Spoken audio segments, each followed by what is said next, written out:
శనగలు ఉడకబెట్టేశాక మనం ఇలా ఫ్రై చేసుకుంటాము.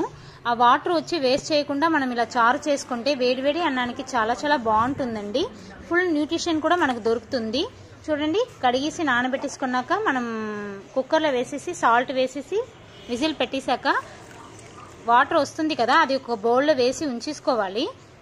ఒక చిన్న ఆనియన్, వెల్లుల్లిపాయ, జీలకర్ర, ఒక టమాటో, చింతపండు కొంచెం, కొత్తిమీర, కరివేపాకు ఇదన్నీ తీసేసుకోవాలి, మిక్సీలో వేసేసుకోవాలి.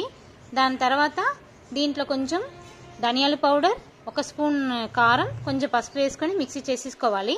ఒక కడాయి పెట్టేసి నూనె వేసేసి జీలకర్ర, కరివేపాకు, పచ్చిమిర్చి వేసుకోవాలి. తర్వాత మిక్సీ చేసుకున్న ముద్ద వేసేసి బాగా ఫ్రై చేయాలి. దాని తర్వాత వాటర్ ఉంది కదా, అది వేసేయాలండి. ఉప్పు సరిపోకపోతే కొంచెం వేసేసుకోవచ్చు. దాని తర్వాత ఇంకొక బౌల్ పెట్టేసి ఫ్రై చేసేసుకున్నాక మనం కొమ్ము శనగలు వేసి ఫ్రై చేసుకుంటాము. అంతే, వేడివేడిగా రెడీ.